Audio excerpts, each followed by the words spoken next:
So good morning guys. तो चलिए start करते हैं आज के यानी कि 17 सितंबर के इंपॉर्टेंट करंट अफेयर्स को। तो इस प्रश्न में पूछ रहे हैं अभी हाल ही में जारी रैंकिंग के अनुसार क्रिप्टो करेंसी को अपनाने के मामले में भारत कौन से स्थान पर है। तो आंसर होगा पहले स्थान पे। तो चैनालिसिस ने 2023 ग्लोबल क्रिप्टो एडॉप्शन इंडेक्स को जारी किया है और उसी में बताया गया है कि क्रिप्टो करेंसी को अपनाने के मामले में भारत 154 देशों की सूची में टॉप पर है। तो भारत तो टॉप पर है, दूसरे स्थान पे नाइजीरिया है, तीसरे पे वियतनाम है, चौथे पे अमेरिका और पांचवें पे यूक्रेन को बताया गया है।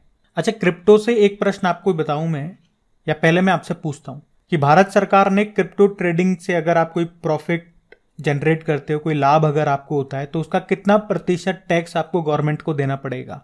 क्या आप बता सकते हो? तो आंसर होगा 30%। क्रिप्टो करेंसी क्या है? तो ये एक वर्चुअल करेंसी है। जिस तरह से हमारा करेंसी जो नोट आप हाथ में ले सकते हो, जेब में रख के घूम सकते हो, तो इसमें ऐसा नहीं होता, ये वर्चुअल होता है, कंप्यूटर में रहता है सिर्फ। अच्छा, बिल्कुल अब ध्यान से देखना, यहाँ पे दो चीजें मैं आपको रिवाइज कराऊंगा। अब तक क्रिप्टो करेंसी से या करेंसी से संबंधित जो भी आपने करंट अफेयर्स में क्वेश्चन पढ़े होंगे वो सारे पॉइंट मैं आपको यहाँ पे एक साथ रिवाइज कराऊंगा। उसके अलावा 2023 में जो भी रैंकिंग से संबंधित आपने इंपॉर्टेंट प्रश्न पढ़े होंगे वो सारे मैं आपको रिवाइज कराऊंगा। तो देखो, इसमें पहला पॉइंट क्या है कि किस कंपनी ने भारत का पहला रुपया आधारित क्रिप्टो रुपया इंडेक्स लॉन्च किया था, जिसका नाम है CRE8। तो आंसर होगा कॉइन स्विच ने। और 2023 से यूरो मुद्रा को अपनाने वाला 20वां यूरोपीय देश कौन सा बना? तो आंसर होगा क्रोएशिया। आप जानते हो क्रिप्टो करेंसी के लेन देन पर बजट में कितने प्रतिशत टैक्स की घोषणा की गई थी? ये मैं आपको बता चुका हूं, 30%। और आपको याद हो तो बिटकॉइन को अपनी आधिकारिक मुद्रा ऑफिशियल करेंसी बनाने वाला दूसरा देश कौन सा बना था? मध्य अफ्रीकी गणराज्य। अच्छा, भारत में कितनी बैंक नोट प्रिंटिंग प्रेस है? तो 4 है। कहां कहां पर है? मध्य प्रदेश देवास में, महाराष्ट्र के नासिक में, कर्नाटक के मैसूर और पश्चिम बंगाल के सलबोनी में। और अगर पूछे कि टकसाल कितने हैं, वो भी 4 है जहां पे सिक्के बनते हैं, मुंबई, कोलकाता, हैदराबाद और नोएडा। और अगर आपसे पूछे कि भारत का पहला क्रिप्टो इंडेक्स जिसका नाम है IC15, इसको किसने लॉन्च किया था? क्रिप्टो वायर ने। और किस देश ने दुनिया का पहला बिटकॉइन सिटी बनाने की योजना बनाई थी? तो आंसर होगा अल सल्वाडोर ने। और अल सल्वाडोर से याद आएगा किस देश ने बिटकॉइन को पहली लीगल करेंसी घोषित किया था, या ऐसा करने वाला ये पहला देश बना था? तो अल सल्वाडोर ही है। अच्छा, बिटकॉइन जो आपकी एक डिजिटल करेंसी है या क्रिप्टो करेंसी है, इसका जनक किन्हें माना जाता है या इसका संस्थापक किन्हें कहा जाता है? सातोशी नाकामोतो को कहा जाता है। उसके अलावा याद रखना, नाइजीरिया ने किस नाम से अपनी खुद की क्रिप्टो करेंसी को लॉन्च किया था? ई नायरा। और फेसबुक ने किस नाम से अपनी क्रिप्टो करेंसी लॉन्च की थी? पहले उसका नाम लिब्रा रखा था, फिर बाद में नाम बदल के डायम कर दिया था। वैसे फेसबुक का भी अब तो नाम चेंज हो गया, मेटा हो गया। तो ये तो मैंने आपको क्रिप्टो करेंसी से संबंधित पिछले 1-1.5 साल में जितने भी आपने प्रश्न पढ़े वो मैंने आपको रिवाइज करा दिए। अब यहाँ पे 2023 के इंपॉर्टेंट रैंकिंग एंड इंडेक्सेस यानी कि सूचकांक से संबंधित टॉप 10 क्वेश्चन मैं आपको रिवाइज कराऊंगा। जैसे कि वर्ल्ड हैप्पीनेस इंडेक्स 2023 आया, उसमें भारत 126 नंबर पे है, तो टॉप पे फिनलैंड है। और 126 नंबर पे भारत एक और रैंकिंग में है, ग्लोबल पीस इंडेक्स 2023, लेकिन उसमें टॉप पे आइसलैंड है। टॉप पे आइसलैंड एक और मामले में है, ग्लोबल जेंडर गैप इंडेक्स, लेकिन उसमें भारत 127 नंबर पे है और इसको जारी किया वर्ल्ड इकोनॉमिक फोरम ने। अभी ग्लोबल फायर पावर इंडेक्स 2023 आया, उसमें भारत चौथे स्थान पे है, तो टॉप पे अमेरिका है। और ऊर्जा संक्रमण सूचकांक जिसको वर्ल्ड इकोनॉमिक फोरम ने ही जारी किया, इसमें भारत 67 नंबर पे है, तो टॉप पे स्वीडन है। अभी वैश्विक प्रतिस्पर्धा सूचकांक वर्ल्ड कॉम्पिटिटिवनेस इंडेक्स आया, उसमें भारत 40वें स्थान पे है, तो टॉप पे डेनमार्क है। और अभी वर्ल्ड प्रेस फ्रीडम इंडेक्स की बात करेंगे तो उसमें भारत 161 नंबर पे है, टॉप पे नॉर्वे है। इसको जारी किया रिपोर्टर्स विदाउट बॉर्डर ने। अभी आर्थिक स्वतंत्रता सूचकांक की बात करें, इसमें भारत 131 नंबर पे है, तो टॉप पे सिंगापुर है। और हुरुन ग्लोबल यूनिकॉर्न इंडेक्स की बात करें तो पहले स्थान पे अमेरिका, दूसरे पे चाइना और तीसरे पे भारत है। वर्ल्ड बैंक ने अभी रसद प्रदर्शन सूचकांक जारी किया था, उसमें भारत 38 नंबर पे है। देख सकते हैं एक प्रश्न में लगभग 22 से 23 प्रश्न मैंने आपको रिवाइज करा दिए और ये सारे इंपॉर्टेंट है। और आगे प्रश्न में बढ़े उससे पहले मेरी एक छोटी सी रिक्वेस्ट है। देखिए, आप लोगों के रिक्वेस्ट पे या आप लोगों की सहूलियत के लिए जो कंटेंट मैं पहले बोल करके देता था, अब मैं उसे लिख के लाने की भी कोशिश करता हूँ। पूरा रात भर आपके लिए कंटेंट टाइप करता हूँ, चाहे कहीं से भी टाइम आपके लिए निकालता हूँ। तो मुझे भी आप लोगों से छोटी सी उम्मीद रहेगी कि आप वीडियो को अपने दोस्तों के साथ में या अपने स्टडी ग्रुप में शेयर जरूर किया करें। जो करते हैं उनको बहुत बहुत शुक्रिया, लेकिन जो नहीं करते या जो पहली बार वीडियो देख रहे हैं तो प्लीज इसे शेयर जरूर करना। अभी जैसे कल का वीडियो ले लीजिए, उसमें मैंने देखा रात के 12 बजे तक केवल 12,000 व्यूज थे। इतनी ज़्यादा टाइम लगाने के बाद, इतनी ज़्यादा मेहनत करने के बाद अगर वीडियोस नहीं चलते हैं तो फिर मेहनत करने की इच्छा नहीं होती है। ये बिल्कुल दिल की बात मैं आपसे बोल रहा हूँ। तो खैर, इसमें तो आप कुछ कर नहीं सकते हैं, लेकिन जो आप कर सकते हैं वो ज़रूर करें। इसे अपने दोस्तों तक ज़रूर पहुँचाएं या स्टडी ग्रुप में शेयर ज़रूर करना। अभी बढ़ चलिए फिर बताइए, अभी हाल ही में आदि शंकराचार्य जी की 108 फीट ऊंची प्रतिमा ये कहाँ पे स्थापित की गई? तो आंसर होगा मध्य प्रदेश। तो मध्य प्रदेश के जो मुख्यमंत्री हैं शिवराज सिंह चौहान, अभी उन्होंने ही नर्मदा नदी के किनारे ओमकारेश्वर में महान दार्शनिक आदि शंकराचार्य जी की 108 फीट ऊंची प्रतिमा का अनावरण किया। और इस स्टेचू का क्या नाम रखा है? समानता की प्रतिमा, स्टेचू ऑफ वननेस। और इसको बनाने में लागत आई है 2141 करोड़ रुपीस। अच्छा, इस प्रतिमा के अलावा ओमकारेश्वर में ही अद्वैत लोक नाम से एक संग्रहालय भी बनाया गया और 36 हेक्टेयर में फैले अद्वैत वन का निर्माण भी किया गया। अब यहाँ पे कुछ मोस्ट इंपॉर्टेंट स्टैच्यूज, जो प्रतिमाएं अभी न्यूज में रही है, वो सारी मैं आपको रिवाइज कराऊंगा, ध्यान से सुनना। जैसे कि अभी आपको याद होगा, पीयूष गोयल जी ने अभी तमिलनाडु के कोयम्बटूर में भारत के पहले वित्त मंत्री की प्रतिमा का अनावरण किया था। और भारत के पहले फाइनेंस मिनिस्टर का नाम है R.K. षणमुखम चेट्टी। अभी नए संसद भवन का डिजाइन किसने तैयार किया था? डॉक्टर बिमल पटेल, नाम याद रखना। अभी तेलंगाना के जो मुख्यमंत्री हैं, इन्होंने हैदराबाद में B.R. अम्बेडकर जी की प्रतिमा का अनावरण किया था, जिसकी हाइट कितनी है? 125 फीट है, हुसैन सागर झील के किनारे। और इसके वास्तुकार कौन है? राम वी सुतार हैं। ये राम वी सुतार आपको कई जगह दिखेंगे, मैं आपको बताऊंगा। जैसे कि एक तो अभी याद रखना, मोदी जी ने बंगलुरु में समृद्धि की मूर्ति या स्टैचू ऑफ प्रॉस्पेरिटी का अनावरण किया था। ये किसकी स्टैचू है? तो बंगलुरु के संस्थापक केम्पेगौड़ा जी की। इनकी ऊंचाई भी 108 फीट है और इसके वास्तुकार भी हैं राम वी सुतार। अभी भगवान शिव जी की सबसे ऊंची प्रतिमा का अनावरण किया गया कहाँ पे? राजस्थान के राजसमंद के श्रीनाथ द्वारा में। 112 मीटर ऊंची है ये मूर्ति और इसको क्या कहते हैं? विश्वास स्वरूपम, यानी कि स्टैचू ऑफ बिलीव। और स्टैचू ऑफ नॉलेज भी ये डॉक्टर B.R. अम्बेडकर जी की स्टैचू महाराष्ट्र के लातूर में मिलेगी, आपको 70 फीट ऊंची है। और स्टैचू ऑफ इक्वेलिटी ये हैदराबाद में है, संत रामानुजाचार्य जी की है, 216 फीट ऊंची है ये। और स्टैचू ऑफ यूनिटी आप सभी जानते हो, सरदार पटेल जी की है ये। कहाँ पे? केवड़िया, गुजरात में है, नर्मदा नदी के किनारे साधु बेट द्वीप पर। यह दुनिया की सबसे ऊंची स्टैचू है, 182 मीटर इसकी हाइट है। इसके वास्तुकार भी राम वी सुतार हैं। बाकी अभी नई दिल्ली में हमारी जो प्रेसिडेंट हैं द्रौपदी मुर्मू, उन्होंने महात्मा गांधी जी की प्रतिमा का अनावरण किया था, 12 फीट ऊंची है ये। और अभी दुनिया की सबसे ऊंची नटराज प्रतिमा ये कहाँ पे स्थापित की गई थी? नई दिल्ली में, जो G20 शिखर सम्मेलन का स्थल था ना, भारत मंडपम, उसी के आगे। ये 28 फीट ऊंची है। इसके मूर्तिकार राधा कृष्णन हैं। तो ये अभी तक सारी आपकी इंपॉर्टेंट स्टैच्यूज ये न्यूज़ में रही थी, वो मैंने आपको एक साथ रिवाइज करा दी। ध्यान रखना इनको। बढ़ते आगे। और आप चिंता मत करो, जब भी इस तरह का प्रश्न आएगा मैं बार बार ये शीट आपको रिवाइज कराऊंगा और अपडेट करके रिवाइज कराऊंगा, मतलब आपको भूलने नहीं दूंगा। अभी बढ़ते चलिए फिर बताइए, अभी हाल ही में किस राज्य सरकार ने मुख्यमंत्री संपूर्ण पुष्टि योजना को शुरू किया? तो आंसर होगा उड़ीसा। उड़ीसा के मुख्यमंत्री कौन है? नवीन पटनायक। अभी उन्होंने माताओं और किशोर लड़कियों और बच्चों जैसे लोगों की पोषण संबंधी जरूरतों को पूरा करने के लिए अभी राज्य में ये मुख्यमंत्री संपूर्ण पुष्टि योजना को शुरू किया है। अच्छा, वैसे तो यहाँ पे उड़ीसा आया है, मैं आपको उड़ीसा के बारे में बताता, लेकिन उड़ीसा हम कई बार पढ़ चुके हैं। तो यहाँ पे मैं क्या करूंगा, 2023 की जितनी भी इंपॉर्टेंट योजनाएं पड़ी हैं उनमें से टॉप 10 सेलेक्ट करके आपके सामने लेकर के आऊंगा। तो ध्यान से सुनना। अभी गृह आधार योजना के बारे में हमने पढ़ा था, इसको शुरू किया गोवा सरकार ने। और अभी प्रधानमंत्री जी ने, आपको याद होगा, इस साल विकासशील देशों को चिकित्सा आपूर्ति प्रदान करने के लिए अभी एक परियोजना शुरू की थी, उसका नाम है आरोग्य मैत्री। ये प्रश्न अभी मैंने रिवीजन वाली क्लास जो हमारी आती है डेली मॉर्निंग में, वहां पर भी दिया है।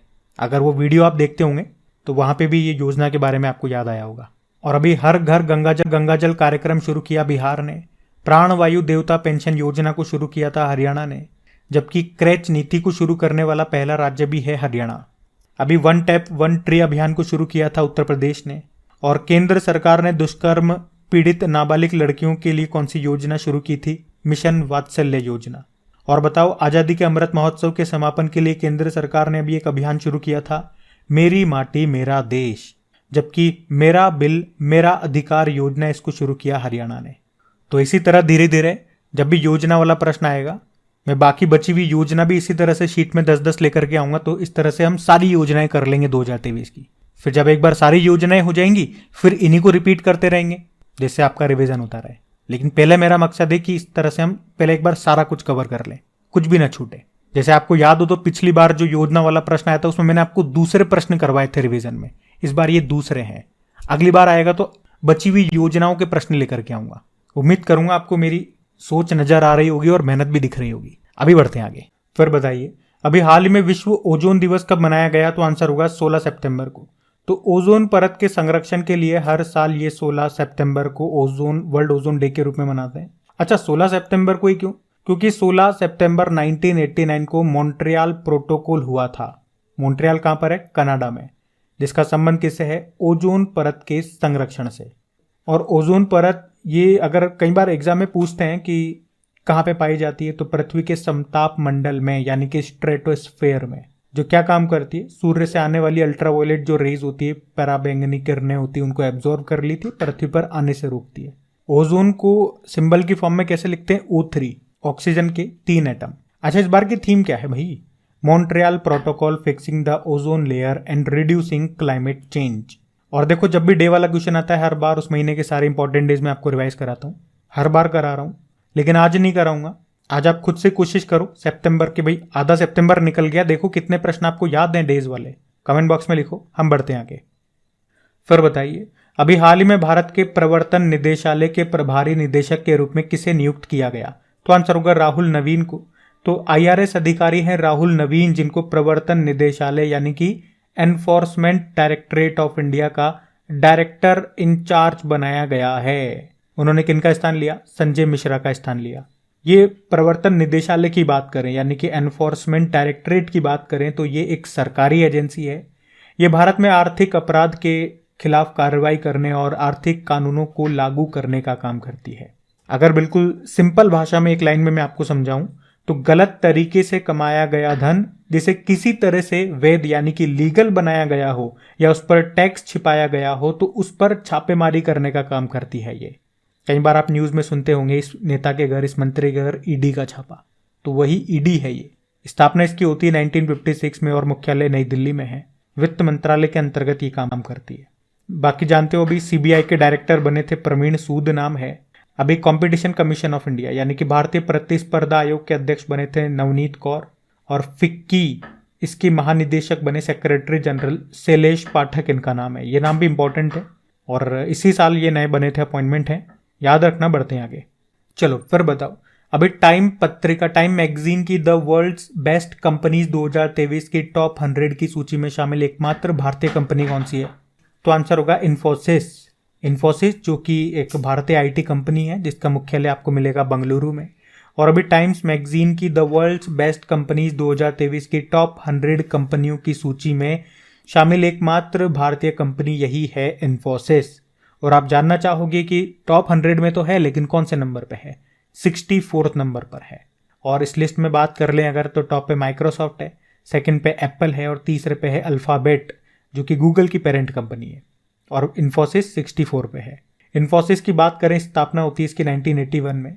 किसने की थी? NR नारायण मूर्ति ने, जिनके दामाद UK के प्रधानमंत्री हैं भाई, ऋषि सुनक जी। और इन्फोसिस अभी न्यूज में क्यों था? क्योंकि इसने 2 टेनिस प्लेयर्स को अपना ब्रांड एम्बेसडर बनाया था, जिसमें से एक का नाम मैं बताऊंगा, एक का नाम आप बताओगे। मैं बता रहा हूं ईगा स्विटेक का नाम, जो पोलैंड के टेनिस प्लेयर हैं। बाकी दूसरे खिलाड़ी का नाम आप बताओ। और आपको याद होगा कुछ समय पहले ही इन्फोसिस ने जनरेटिव AI प्लेटफॉर्म है टोपाज, इसको भी लॉन्च किया था, तो ये पॉइंट भी ध्यान में रखना। बढ़ते हैं आगे। चलिए फिर बताइए, अभी हाल ही में किस राज्य सरकार ने कलेगनार महिला अधिकार अनुदान योजना को शुरू किया? तो आंसर होगा तमिलनाडु। तो अभी तमिलनाडु के जो मुख्यमंत्री हैं MK स्टालिन, उन्होंने द्रविड़ नेता CN अन्नादुरै की जयंती पर ये कलेगनार महिला अधिकार अनुदान योजना को शुरू किया है। इसमें राज्य की गरीब महिलाओं को हर महीने 1000 रुपए दिए जाएंगे। तो सिंपल सा याद रखना है, कलेगनार महिला अधिकार अनुदान योजना को शुरू किया तमिलनाडु ने। महिलाओं को कितने रुपए देंगे? ये हर महीने 1000 रुपए देंगे। आजकल पता नहीं क्या हो रहा है, जैसे जैसे चुनाव नजदीक आ रहे हैं सरकारें पैसे बांटना चालू कर रही है। खैर चलो, चुनाव के कारण ही सही, जो भी सरकारें हैं अपने शासनकाल में एक बार तो पब्लिक के बारे में सोचती है। अच्छा, तमिलनाडु की बात करते हैं यहाँ पे। तमिलनाडु की कैपिटल चेन्नई है। चेन्नई में चमड़ा अनुसंधान केंद्र आपको मिल जाएगा। मुख्यमंत्री कौन है? एम के स्टालिन है। अगर मैं पूछूं इनकी आत्मकथा आई थी पिछले साल, उसका नाम क्या है? उंगलिल ओरुवन। गवर्नर कौन है? R N Ravi. अच्छा, तमिलनाडु के समुद्री तट को क्या कहते हैं? कोरोमंडल तट। अच्छा, भारत में पहली बार सीवीड यानी कि समुद्री शैवाल पार्क कहाँ पे बनेगा? तमिलनाडु में। और अभी भारत की पहली पुलिस ड्रोन यूनिट ये किस शहर में लॉन्च की गई? चेन्नई में। भारत का पहला निजी रॉकेट इंजन कारखाना कहाँ पे खुला? चेन्नई में। और हमने कहा था कि दक्षिण पूर्व एशिया का सबसे बड़ा अलवणीकरण प्लांट, डिसैलिनेशन प्लांट, ये बनेगा तमिलनाडु में, जहाँ पे समुद्री पानी को पीने योग्य पानी में बदला जाएगा। और भारत और दक्षिण एशिया का पहला नाइट स्ट्रीट रेसिंग सर्किट कहाँ पे स्थापित किया जाएगा? तो आंसर होगा चेन्नई में। देखो, तमिलनाडु में आपको 2 न्यूक्लियर पावर प्लांट मिलेंगे, कुडनकुलम और कलपक्कम न्यूक्लियर पावर प्लांट। तो ध्यान रखना ये। बढ़ते हैं आगे। चलो फिर बताओ, अभी हाल ही में किसे फ्रांस के night of the order of arts and later से सम्मानित किया गया? तो आंसर होगा राहुल मिश्रा को। तो प्रसिद्ध भारतीय फैशन डिजाइनर है राहुल मिश्रा, जिनको अभी फ्रांस सरकार के द्वारा इस सम्मान से सम्मानित किया गया। उन्हें यह पुरस्कार कला और डिजाइन के क्षेत्र में उनकी उत्कृष्ट उपलब्धियों के लिए दिया गया है। और ये फ्रांस सरकार के द्वारा कला और संस्कृति के क्षेत्र में दिया जाने वाला सर्वोच्च सम्मान है। आपको याद होगा, अभी कुछ समय पहले प्रधानमंत्री नरेंद्र मोदी को फ्रांस का सर्वोच्च सम्मान मिला था, जिसे कहते हैं grand cross of the legion of honour. Draupadi Murmu ji को अभी सूरीनाम का सर्वोच्च सम्मान मिला था, जिसे कहते हैं द येलो स्टार। और सलमान रुश्दी जो कि लेखक हैं, और इनको अभी जर्मन शांति पुरस्कार मिला था। और इनकी लेटेस्ट बुक अभी कौन सी आई थी? Victory city. तो ये नाम भी ध्यान रखना इंपॉर्टेंट है। बढ़ते हैं आगे। चलो फिर बताओ, अभी सितंबर 2023 में गजेंद्र सिंह शेखावत ने किस शहर से स्वच्छता ही सेवा अभियान 2023 को शुरू किया? तो आंसर होगा जयपुर। तो गजेंद्र सिंह शेखावत ये हमारे जल शक्ति मंत्री हैं, और अभी इन्होंने ही राजस्थान के जयपुर से अखिल भारतीय स्वच्छता पखवाड़ा स्वच्छता ही सेवा अभियान 2023 को शुरू किया है। और इस अभियान की थीम है कचरा मुक्त भारत, गार्बेज फ्री इंडिया। यह अभियान 15 सितंबर से लेकर 2 अक्टूबर तक चलेगा। 2 अक्टूबर को गांधी जयंती तो होती है, लेकिन हम स्वच्छ भारत दिवस भी मनाते हैं 2 अक्टूबर को। तो तब तक हर दिन एक गांव को सेलेक्ट किया जाएगा, फिर वहां पे स्वच्छता से संबंधित कार्यक्रम किए जाएंगे, ताकि लोगों को स्वच्छता के बारे में और अधिक जानकारी दी जा सके। तो यही इसका उद्देश्य है। तो ये आप ध्यान रखना। बढ़ते हैं आगे। चलिए बताइए, अभी सितंबर 2023 में किस एयरलाइन ने 16 हवाई अड्डों पर प्रोजेक्ट अभिनंदन शुरू किया? तो आंसर होगा एयर इंडिया। तो अभी एयर इंडिया ने 16 हवाई अड्डों पर मेहमानों को व्यक्तिगत सहायता प्रदान करने के लिए प्रोजेक्ट अभिनंदन लॉन्च किया है। अब वो 16 हवाई अड्डे कौन कौन से हैं वो आपको ध्यान रखने की जरूरत नहीं है, बस सिंपल सा याद रखना प्रोजेक्ट अभिनंदन क्या है, मैंने आपको बता दिया। किसने शुरू किया? एयर इंडिया ने। बाकी एयर इंडिया की बात करें तो इसकी शुरुआत हुई थी, या ये स्थापना हुई थी 1932 में एज अ टाटा एयरलाइन के रूप में। हेडक्वार्टर नई दिल्ली में है। वर्तमान में चेयरमैन है एन चंद्रशेखरन, और एमडी सीईओ बने थे कैंपबेल विल्सन। तो ये था आज का आपका करंट अफेयर्स का सेशन। कैसा लगा आपको बताइएगा। अभी मैं आपको कल के करंट अफेयर्स का भी क्विक रिवीजन करवा देता हूं। तो पहला प्रश्न पूछा था कि Bharat International Organization of Legal Metrology certificate जारी करने वाला भारत कौन सा देश बना? तो आंसर होगा 13वां। फिर पूछा किस राज्य सरकार ने गृह आधार योजना शुरू की? गोवा ने। फिर पूछा मास्टर कार्ड इंडिया के नए चेयरपर्सन बन गए कौन? रजनीश कुमार। फिर पूछा वर्ष 2023 में ऑपरेशन पोलो की 75वीं वर्षगांठ मनाई गई, इस ऑपरेशन का संबंध किससे? हैदराबाद। फिर पूछा उपराष्ट्रपति जगदीप धनखड़ ने बांध सुरक्षा पर अंतर्राष्ट्रीय सम्मेलन का उद्घाटन कहाँ किया? जयपुर में। और विश्व लिम्फोमा जागरूकता दिवस मनाया गया 15 सितंबर। डैनियल तूफान ने किस देश में तबाही मचाई? Libya. Lubricant brand and Mobil इसके ब्रांड एम्बेसडर बने ऋतिक रोशन। अभिनेत्री कौन है वो जिन्होंने अपना पहला उपन्यास लिखा? नाम है जेबा an accidental super hero, Huma Qureshi. और पूछा वित्तीय समावेशन पर चौथी G20 वैश्विक भागीदारी बैठक का आयोजन कहाँ पे हुआ? मुंबई में।